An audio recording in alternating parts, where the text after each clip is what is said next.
আমি এই পথেৰে আগুৱাই গৈ আছিলোঁ। গৰুৰ জাকটো ইয়াতেই শুই আছিল।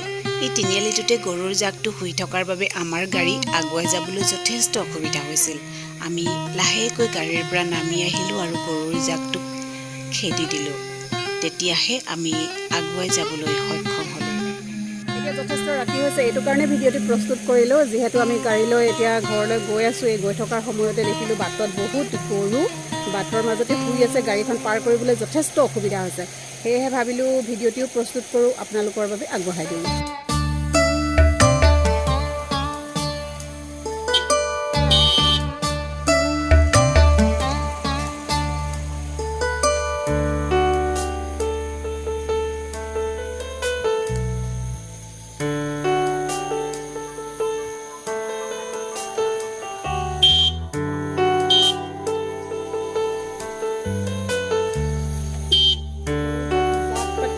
কিন্তু এতিয়া আমাৰ গাড়ীখন অহাৰ গম পাই ইফালে কেইটামান সিফালে কেইটামান।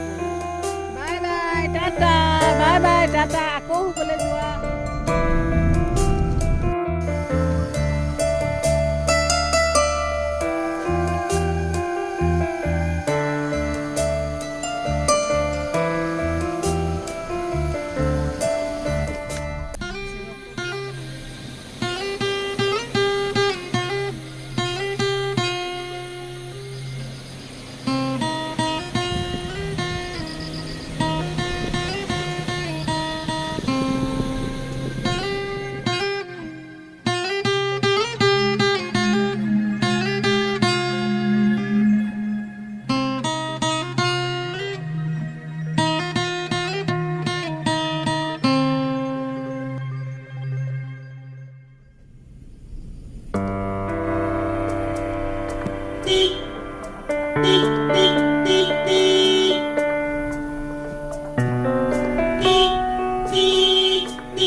আমি 7 কিলোমিটাৰমান দূৰত্ব অতিক্ৰম কৰি আহিছোঁ আৰু আমি এই কথাটোও জনাই থওঁ যে আমি প্ৰায় ৰাতি ফুৰিবলৈ যাওঁ।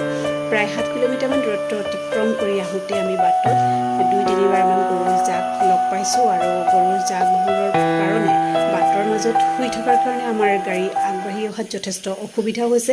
গিৰিহঁতে কিয় গৰু নাবান্ধে সেয়া ক'ব নোৱাৰোঁ। গাই গৰুও আছে, আমি দেখিছোঁ, পোৱালিৰ সৈতেও আছিলে, সেয়াও দেখিছোঁ। প্ৰত্যক্ষ কৰি আমি আহিছোঁ। ঘৰৰ গাইজনীটো প্ৰয়োজন আছে গাখীৰকণৰ কাৰণে পোৱা, কিয় গিৰিহঁতে বিচৰা নাই সেয়া ক'ব নোৱাৰিম। তদুপৰি গৰুহালো দৰকাৰ। এতিয়া খেতিৰ দিন, লাহেকৈ খেতি ব্যস্ত হ'ব হৈছে মানুহৰ, গতিকে গৰুহাল বিচাৰি অনাটো প্ৰয়োজন বুলি ভাবোঁ। নিজৰ গৰুহাল নিজৰ ঘৰলৈ। এনেদৰে বাটত থাকিলে বাটৰুৱাৰ যথেষ্ট অসুবিধাও হয়। দেখুৱালোঁ আপোনালোকক ভিডিঅ'টিৰ জৰিয়তে। আজিৰ ভিডিঅ'টি এনেকৈয়ে ইমানতে সামৰিব খুজিছোঁ। অন্ততঃ আপোনালোকে চাই উঠি এটা মন্তব্য আগবঢ়াব। ধন্যবাদ।